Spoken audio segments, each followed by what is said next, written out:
Hello दोस्तों, कैसे हैं आप लोग। दोस्तों, बार बार पटेला का डिसलोकेशन या बार बार नी कैप का डिसलोकेशन भी एक काफ़ी कॉमन समस्या है। इसके पेशेंट इंडिया के हर कोने से ही हमारे पास आ रहे होते हैं। दोस्तों, पटेला डिसलोकेशन क्यों होता है और इसका कैसे इलाज किया जा सकता है, अगर आपको इसको जानना है तो इस वीडियो को शुरू से लेकर लास्ट तक पूरा देखिए और मैं आपको डिटेल में बताता हूँ कि पटेला डिसलोकेशन क्यों होता है। पटेला जो है वो हमारे घुटने के सामने की साइड वाली हड्डी है, इसे नी कैप भी कहा जाता है। जब भी कोई बच्चा खेल रहा होता है, ज़्यादातर ये प्रॉब्लम छोटे बच्चों में पाई जाती है। 20-21 साल से कम उम्र से पहले ही ये प्रॉब्लम डायग्नोज हो जाती है। जब भी आप कुछ खेल रहे होते हैं तो अचानक से नी कैप बाहर निकल जाती है, हल्का सा पुश करते हैं तो कई बार आ जाती है, कई बार आपको डॉक्टर के पास जाके भी दिखाना पड़ता है। कुछ बच्चे तो ऐसे होते हैं दोस्तों, जब भी पैर मोड़ते हैं तो पटेला डिसलोकेट होता है, जब सीधा होता है तो पटेला अपनी पोजीशन में आ जाता है और बहुत परेशान रहते हैं क्योंकि उनको दौड़ने भागने में, रनिंग में, स्पोर्ट्स में दिक्कतें आती हैं। तो आखिर ये प्रॉब्लम होती क्यों है। दोस्तों, नी कैप होती है वो एक स्लॉट के अंदर रहती है जिसे कि ट्रोक्लियर ग्रूव कहा जाता है और इसको दोनों साइड्स में रखने के लिए लिगामेंट्स होते हैं, नीचे की साइड में रखने के लिए लिगामेंट्स होते हैं। तो 3 या 4 कॉमन प्रॉब्लम्स है जिसकी वजह से कि पटेला डिसलोकेट होने लग जाता है। सबसे कॉमन तो है इंजरी। अगर आपकी चोट लग जाती है तो उसकी वजह से लिगामेंट टूट जाते हैं। मोस्ट प्रोबेबली जो लिगामेंट टूटता है उसे कहते हैं MPFL, मीडियल पैटेलोफीमोरल लिगामेंट। तो जब MPFL लिगामेंट टूट जाता है तो बार बार पटेला डिसलोकेट होने लग जाता है। जब भी बच्चा खेलने जाता है, स्पोर्ट्स खेलता है तो आपका पटेला डिसलोकेट हो जाता है।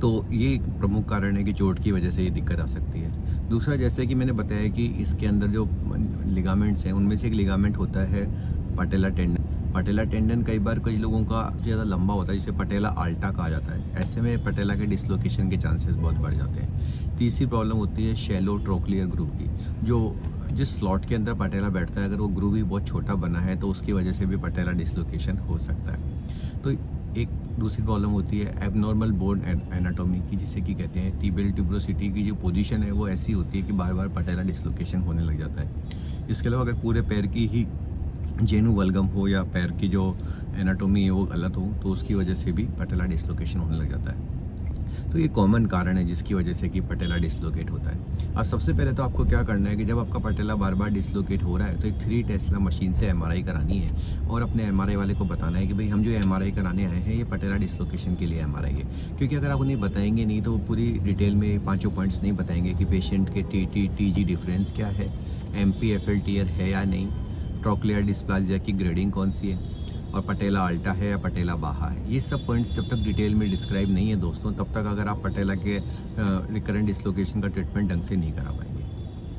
एक जब स्पोर्ट्स इंजरी सर्जन को एक बार जब पता चल जाता है कि भाई किस वजह से पटेला डिसलोकेशन है, क्या MPFL टीयर है, क्या पेशेंट के ट्रोक्लियर डिस्प्लाजिया है, क्या पेशेंट के TT TG डिफरेंस की इशू है या पेशेंट के पटेला अल्टा है, इन सब चीज़ों के हिसाब से सर्जरी का डिसीजन लिया जाता है। ज़्यादातर पेशेंट्स में MPFL रिकंस्ट्रक्शन से ये प्रॉब्लम सॉल्व हो जाती है। MPFL लिगामेंट के रिकंस्ट्रक्शन के लिए हम पैर का ही लिगामेंट निकाल के उसे पटेला का नया लिगामेंट बना देते हैं और पेशेंट के बार बार पटेला डिसलोकेशन की प्रॉब्लम खत्म हो जाती है।